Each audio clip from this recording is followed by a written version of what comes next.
Sport, Popo Sport, Topo Sport, Topo Sport, Popo Sport, Popo Sport.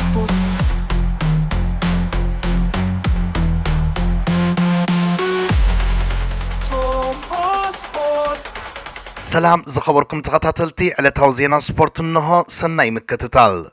مانشستر سيتي ولا قواز حلف السنبت أرسنال نتبي بمتفاعات وبريمير ليج نايمو ساد شوهاتان تخفتت الله أب تشامبيونز ليج كاب ناي بلاي اوف تصوتاتات كتهاد ملو تخل عدل جناو حساي كونن زلوم إذا كانت اتعاود كتمزقبلو جدن زلوات صوتا أنصار تركاويت كلب غالاتا سراي مخانو دما اتي تدليو كم زي كونه ردويم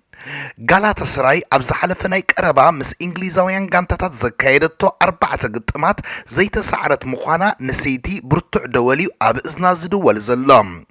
اتان مود اتا غزي نزا تركاويت كلب سعرت إنجليزاويت غانتا نمركاب حاسو مستبل اتي أب كلتشحن 14 أرسنال أب إسطنبول زمزقبتو ناي 4 بحدا عود رايز مسأكام أب كلتشحن 23 غالاتا سراي أب ناي مدب صوتا تشامبيونز ليج لعلي مانشستر يونايتد درجة حيزا كم زودت زفلت كوينو كلتين أب سترخبالو دما اتا تركاويت غانتا 3 بخلته نناي إيريك تين هاق غانتا رتيعات تانيرام حج دما صباح ربوع نابزا كتما مزيا نتخالق ناي كتما مانشستر غانتا كترخبايام غالاتا سراي ولا قامس قداموت شمونتا غانتاتات كوينا ناي مودا عدل زي بلان تخونه نسيتي جن نابتعامي بمادريد استغلفتلو ناي بلاي اوف صوتا كتشمات خليام اذا غانتا ابز عمت سبورت نليفربول بشتو فيكتور اوسيمان غيرا حد بادورتي عتا كم زنبرد دما كابت سيتي كتذكرو زلوات صوتاتات اذا غانتا حد يوم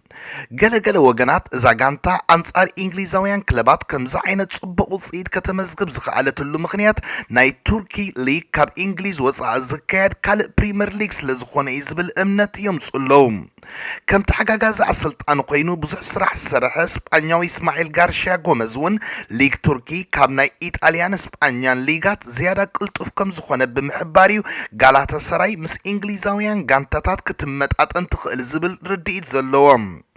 بأشحات زقصرو دقفت غالاتا سراي أبقعات غانتوم أمينوم درو ناب كتما مانشستر موحاز جميرو مالو أبزا حلفة ناي تشامبيونز ليج صوتا ناب نروي كيدا ببودو زي تسقبيتو سعرات زرخبت سيتي بس قبل التاشتو كاب قداموت شمونتا غانتاتا تاليا أمبل 10 تحد ترتعات سري عزلام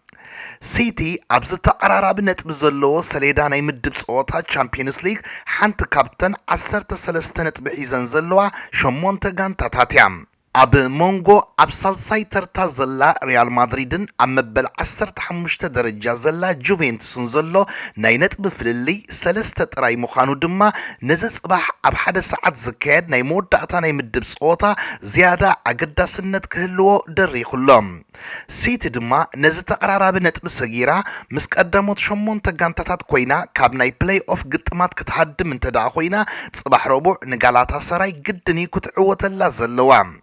بعصر تنتبي أمبل 17 ترتا زلا غالاتا سراي ولا قا مسك قداموت شمونتا غانتاتات كتسرع زي تخيل انتخونت بسيتي تسعيرا كاب ناي بلاي اوف قطمون كتقل سلتخيل جن نسيتي بمولو حيلايا كتقطمام إذا غانتا مسيتي معرون انت تفلاليتي واتسايو مخنياتو اتن عمبل 25 ترتان 26 درجان زلوا غانتاتات نابولي ابلع لتشلسي كوبنهاجن كا ابلع لبارسا عوت مزمزغبا بتخطاتالي ناي 5-6 جول عدا سلازلون بس قبل التاشتو ناي مبلاص انتخولو اللوام غالاتا سراي بادو صبللتا شوتو يزلوا سلازي نسيتي عصيا كتصاوتاون كممرات صلوا نسيت جن جدن كتعود رايزو واصا غالاتا سراي لكع كم ليفربول نسيتون ابحما قومناس ترخبا سلازلا نزغط ملو بملو نعود سيتي لوم زدمصو حداتيوم اتي كاب 5 ناي تشامبيونز ليج صوتاتات 6 شتتات امزغيب زلو اتقعيزا تركاويت كلب فيكتور اوسيمهن نتفريسو زلو مسمر مكلخال سيتي كش ከሸግሮ ከም ዝኽእል ዝእመን ጋላታ ሰራይ ብዘይካዚ ክልተ ንሲቲ አጸቢኦም ዝፈልጥዋ ተጻወቱን ኣብ ሕቑፉ ኣለዉ ሊሮይ ሳነን ጉንዶጋንን ኣብ 4 ዓመታት ምስ ሲቲ ኮይኑ ክልተ ናይ ፕሪምየር ሊግ ወናጩ ዝዓተረ ሳነ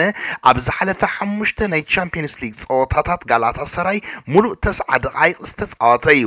ጉንዶጋን ውን ዋላ እኳ 35 ዓመት ደፊኡ ከም ቀደሙ ሓይሉ ኸርኢ ዝኽእል እንተዘይኮነ ዘለዎ ተመክሮ ግን ንመስመር ምክፍፋልታ ጋንታ ድርዒ ከም ዝኾነ እዩ ዝእመን ጋርዲዮላ ውን ነቲ ተጻዋታይ ኣብ ዘሰልጥነሉ ዝነበረ ግዜ ካብ ዝረኣኽዎም እቲ ዝበለሐ ተጻዋታይ ክብል ገሊጽዎ ከም ዝነበረ ኣይርስዓን ብሓፈሻ ጋላታ ሰራይ 6 ናይ ቀድም ተጻወቲ ፕሪምየር ሊግ ዝነበሩ ሒዚኣ ንሲቲ ክትገጥማ ጋርዲዮላ ምስሉ ኩነታት ጋንቱ ኣብ ፕሪምየር ሊግ ንኣርሰናል ክጎይ እንተዳ ኮይኑ ክልተ ናይ ፕሌይ ኦፍ ጸወታታት ቻምፒየንስ ሊግ ካብ ተኸጋጥሞ ዘይደሊ ነገር እዩ ነዚ ክውን ንኽገብር እንተዳ ኮይኑ ድማ ጽባሕ ረቡዕ ነዛ ቱርካዊት ክለብ ግድን ክረትዓጥራይ ዘለዎ ዓወት በይኑ ውን ሙሉእ ውሕስነት ዝህቦ ይኮነን 8 ጋንታታት ማዕሪኡ 13 ነጥቢ ሒዘን ብምህላውን ውን ጸብለልታ ሸቶ ከድልዮ እዮም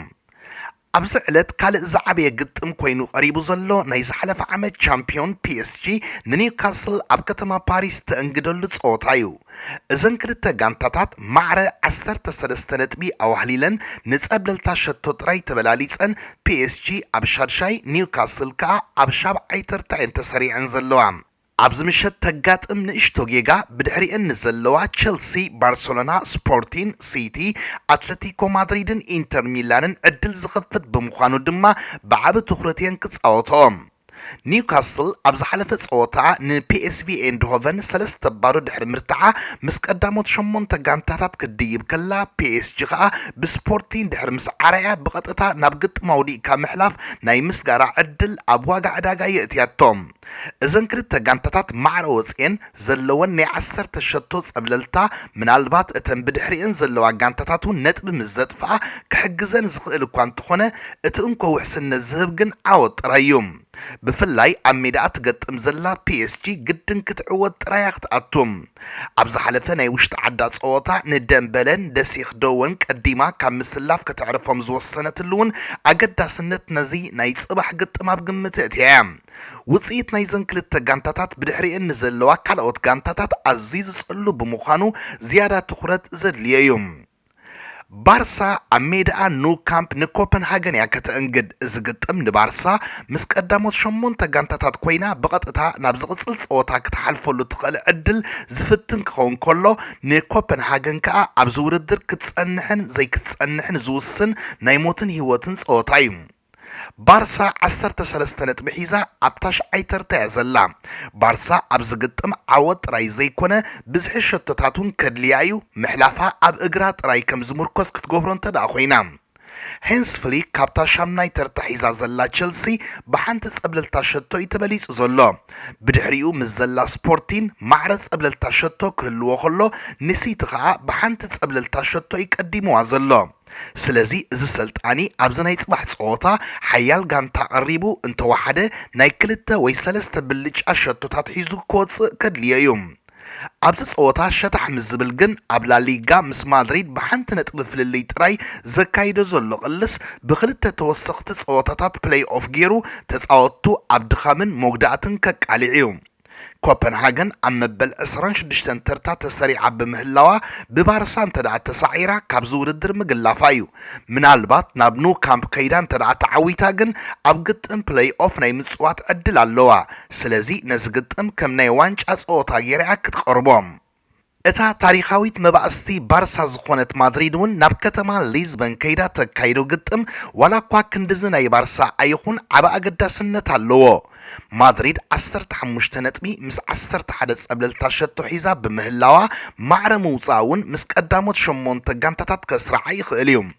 እንተኾነ ግን እዛ ጋንታ ዓወት ሒዛ ምስ ቀዳሞት 4 ጋንታታት ኮይና ውድድራ ብምውዳእ ኣብ ግጥም ኣውዲእካ ምሕላፍ ኣብ ካልኣይ ጸወታ ኣብ ሜዳኣ ክትጻወተሉ ትኽእል ዕድል ከተውሕዝ ትኽእል እያ በነፊካ ልክዕ ከም ኮፐንሃገን ኣብ ዝውድድር ክትጸንሕ እንተዳ ኮይና ግድን ክትዕወት ጥራይ ዘለዋ ማድሪድ ኣብ ዝውድድር ምስ ትሰዓር ንደረጃ ቀዳሞት 8 ጋንታታት ከም ዝኽለስ ክትገብሮ እያ ካልእ እስጳኛዊት ክለብ ኣትለቲኮ ማድሪድ ኣብ ሪያል ኤር ሜትሮፖሊታኖ ነታ ዝሓለፈ ሰሙን ኣብ በረድ ዓዳ ንሴይቲ 3-1 ዘንቀጥቀጠታ ቦደያ ክትገጥማ ኣትለቲኮ ኣብ ዝሓለፈ ግጥማ ምስ ጋላታ ሰራይ ማዕረ ብምፍልላያ ምስተን 13 ነጥቢ ዘለዎን 8 ጋንታታት ተሰሪዓ ዘላ እዛ ጋንታ ጽባሕ ምዕዋት ጥራይ ዘይኮነ ናይ ካልኦት ጋንታታት ውጽኢቱን ስለ ዘልያ ንቦዶ ካብ በረድ ኣውፅያ ብገፊሕ ክትረትዓይ ዘለዋ እንተ ቦዶ ግን ናይ ሲቲ ዓወት ሓጊዝዋ ነዛ ስጳኛዊት ጋንታ ምስ ትስዕራ ጥራያ ኣብ ፕሌይ ኦፍ ክትኣቱ ትኽእል ናብ ክለባት እንግሊዝ ምስ ንመጽእ ምስ ማድሪድ ማዕረ 15 ነጥቢ ሒዛ ብጸብለልታ ሸቶ ተበሊጻ ኣብ ራብዓይ ተርታ ዘላ ሊቨርፑል እያ እዛ ጋንታ ህሉ ቆመና ደኣ ኣፍካ መሊእካ ክትዛረበላ ዘይኽእለካ ኮይኑ ኣብ ቻምፒየንስ ሊግ ኣብ ዝሓለፈ ፀወታታት ብዘመዝገበቶ ዓወታት ጽባሕ በቐሊሉ ምስ ቀዳሞት 4 ጋንታታት ኮይና ውድድራ ክትውድእ ትኽእል እያ ሊቨርፑል ዓወት ነዚ ደረጃ ከብጽሓ ከሎ ማዕረ ምስ ተወጽእ ግን ውጽኢት ካልኦት ጋንታታት ከገድሳ እዩ ሊቨርፑል ማዕረ ወጽያ ቶተንሃምን ቼልሲን ምስ ዘዕወታ ፒኤስጂን ኒውካስልን ከዓ ማዕረ ምስ ዘይፈላለያ ባርሳ 2-0 ስፖርቲን እውን ብተመሳሳሊ 2-0 ወይ እውን ልዕሊኡ ዓወት ምስ ዘመዝግበያ ደረጃኣ ትሕቲ ሻምናይ ዝወርድ ናይ ኣዘርቤጃን ጋንታ ዝኾነት ካራባህ ኣብ ፕሌይ ኦፍ ምእታዋ ዳርጋ 9 ሚእታዊት ርጉጽ ኮይኑ ብምህላው ግን ከቢድ ብድሆ ዝመጻ ኮይኑ ኣይረኣየካን ቶተንሃም ናብታ ካብ ዝውድድር ምግላፋ ዘረጋገጸት ኢንትራኸር ፍራንክፈርት ከይድያ ክትጻወት ዓወት ምስ ቀዳሞት 8 ጋንታታት ጥራይ ዘይኮነ ምስ ቀዳሞት 4 ጋንታታት ክትስራዓሉ ትኽእል ዕድል ክኸፍተላ ከሎ ማዕረ ምውጻእ ወይ እውን ስዕረት ግን ናብ ፕሌይ ኦፍ ክድርብያ ምኽንያቱ 14 ሒዛቶ ዘላ ነጥቢ ኣብ ቀዳሞት 8 ጋንታታት ከስርዕ ዝኽእል እኹል ነጥቢ ስለ ዘይከውን ማዕረ ኒውካስል ኣብ ዝናይ መወዳእታ ዕለት ከቢድ ፀወታ ዘለዋ እንግሊዛዊት ክለብ ቼልሲ እያ እዛ ኣብ ትሕቲ ሓድሽ ኣሰልጣኒ ሊያም ሮዘኒዮር ካብ 5 ፀወታታት 4 ዓወት ሒዛ ዘላ ጋንታ ናብ ኢጣልያ ኸይዳ ኣንጻር ናፖሊ ትገጥም ኣብ ርእሲ ምህላዋ ናፖሊ ኣብ ጫፍ ምግላፍ ደረጃ ናይ ዝውድድር ማለት ኣብ መበል 25 ተርታ ብምህላዋ እውን ከቢድ ፈተነ ክገጥማ ቼልሲ እውን 13 ነጥቢ ሒዛ ኣብ ሻምናይ ተርታ ብምቕማጥ ኣብ ካልእ ጫፍ ሰሌዳ ናይ ዝውድድር ዘላ ስለዚ ነዚ ደረጃ ክትዕቅቦ እንተደኣ ኮይና ኣብ ዝግጥም ግድኒ ክትዕወት ዘለዋ ንባርሳን ንስፖርቲንን ብሓንቲ ጸብለልታ ሸቶ በሊጻተን ብምህላዋ እውን እዘን ክልተ ጋንታታት ብገፊሕ ክዕወታ ትደልዮ ኣይክኸውን እዩ ብሓፈሽኡ ክረአ ከሎ ጽባሕ ኣብ 1 ሰዓት ዝካየድ ናይ ቻምፒየንስ ሊግ ናይ መወዳእታ ፀወታ ብደቂቕ ናይ ጎል ፍልልይ እውን ዝውሰን ክኸውን ስለ ዝኽእል ገና ብኣግኡ ዓብ ትኹረትን ትንታነን እዩ ዝወሃቦ ዘሎ ዩናይትድ ምናልባት ሓደ ካብ ብሉጻት ተጻወቲ ቦታ ቁጽሪ 10 ኣብ ሕቑፋ ክህልዋ ይኽእል ይኸውን እዩ እንተኾነ ግን ሕጂ እውን ካልእ ብሉጽ ተጻዋታይ ናብ መሰርዓ ክትጽምብር ትኽእል እያ እቲ ካብ ቁልዕነቱ ደጋፊኣ ኮይኑ ዝዓበየ ኮል ፓልመር እትወድ 23 ዓመት ተጻዋታይ ኣብ 2023 ካብ ሲቲ ናብ ቼልሲ ተሰጋጊሩ ክሳብ 2033 ዝጸንሕ ውዕል እኳ እንተፈረመ ህይወት ለንደን ስለ ዘይማዕምኦ ግን ናብታ ዝዓበየላ ከተማ ማንቸስተር ክምለስ ምዃኑ እዩ ዝጋዋሕ ዘሎ ናብታ በዓልቲ ሰማያዊት ማንቸስተር ዘይኮነ ግን ናብታ ቀያሕ ካልእ ማንቸስተር መጻ ብሩኖ ፈርናንደስ ውሑስ ኣብ ዘይኮነሉ ድማ ዩናይትድ ነስተጻዋታይ ናብ ሕቑፋ ንምእታው ዓይና ክትሓሲ ከም ዘይትኽእል እዩ ዝግለጽ ምኽንያቱ ካብ 108 ግጥማት ቼልሲ 48 እቶም 41 ከዓ ኣብ ፕሪምየር ሊግ ሸቶ ዘመዝገበ ተጻዋታይ ስለ ዝኾነ እዚ ተጻዋታይ ዋላ እኳ ድሕሪ ዋንጫ ክለባት ዓለም ብቕዓቱ ክረክብ እንተተጸገመ ወናኒ ድንቂ ክእለት ምዃኑ ግን ዘማትእ የብሉን ዩናይትድ ነስተጻዋታይ እንተዳ ወኒናቶ ብኸመይ ክትጥቀመሉ ትኽእል ብሩኖ ፈርናንደስ ካብ ኦልትራፎርድ እንተዳ ተፋንዩ ፓልመር እቲ ንቦታ ዝተጻዋታይ ዝትክ ይኸውን እዛ ጋንታ ዋላ እኳ ቀዲማ ንማቲያስ ኩንያ ቤንጃሚን ሰሽኮን ብሪያን እምቡሞን ተፈረመት ፓልመር ግን ሕልፊ ዞም ተጻወቲ ኣገዳስነት ክህልዎ ከም ዝኽእል እያ መርበብ ሓበሬታ ዘሳን ተረድእ ዩናይትድ እንተዳ ሰሊጥዋ ንባሌባ እንተ ዘይኮነ ከዓ ካብ ኣዳም ዋርተንን ኢሊዮት ኣንደርሰንን ከም መተካእታ ካስሚሮ ምስ ተምጽእ ፓልመር ኣብ ቦታ ቁጽሪ 10 ኮይኑ ኣብ ስልቲ ፀወታ 4-2-3-1 እቲ ካልኣይ ቀላሲ ክኸውን ይኽእል እዩ ኣብ ዙርያኡ ኣብ ዝኾኑ ኣማድ እምቡሞ ኮንያን ሴሽኮንግን ውሳነ ኸድልዩ ኣማድን እምቡሞን ዋላ እኳ ክልቲኦም ብየማናይ ክንፊ ክፃወቱ ዝደልዩ እንትኾኑ ክልቲኦም ሓደ ጫፍ ሒዞም ኩንያ ከዓ ድሕሪ ጥቃዓይ ኮይኑ ዝያዳ ብልጫ ስለ ዘለዎ ኩንያ ኮፍ ኢሉ ሴሽኮ ምስ ፓልመር ክጅምር ይኽእል እዩ ትብል መርበብ ሓበሬታ ዘሳን እዚ ዓይነት ኣሰላልፋ ድማ ንዩናይትድ ብዙሕ ሸቶታት ንምርካብ ክሕግዛ ይኽእል እዩ ትውስኽ እዛ መርበብ ሓበሬታ ፈርናንደስ ኣብ ኦልትራፎርድ እንተደኣ ጸኒሑ ምስ ፓልመር ብሓባር ክጅምሩ ይኽእሉ ዶ ዝብል ሕቶውን ክቐርብ ይኽእል እዩ ፓልመር ኣብ ትሕቲ ዓላይነት ፖቸቲኖ ኮይኑ ኣብ ቸልሲ ኣብ የማናይ ክንፍና ተጻዋተይ ብዙሕ ሸቶታት ክረክብ ክኢሉ ዲያጎ ዳሎት እናሓገዞ ፈርናንደስ ከዓ ኣብ ማእከል ኮይኑ ጽቡቕ ውህደት ክፈጥር ከም ዝኽእል ገምጋም ይወሃብ ዩናይትድ ድማ እቲ ዝበለጸ ብቕዓት ፓልመር ክትረክብ ከላ ፈርናንደስ ከዓ ምስ ብጸጋማይ ክንፊ ዝህልው ተጻዋታይ እምቡሞ ኣማድ ወይ ኩንያ ባላንስ ዘለዎ ጸወታ ክፈጥር ይኽእል እዩ ደርጉ ከዓ ንውሽጢ ኣትዩ ሓደጋ ክፈጥር ተኽእሎ ኣለዎ ዝበዝሑ ኣሰልጠንቲ ንሓሙሽተ ናይ ምጥቃዕ ዞናት ክመልእዎ እዮም ዝደልዩ ኣብዚ መዳይ ብዘይ ኣጥቃዓይ ወይ ከዓ ፎልስ ናምበር 9 ምስ ዝድለውን እምቡሞን ኩንያን ክህልው ይኽእሉ እዮም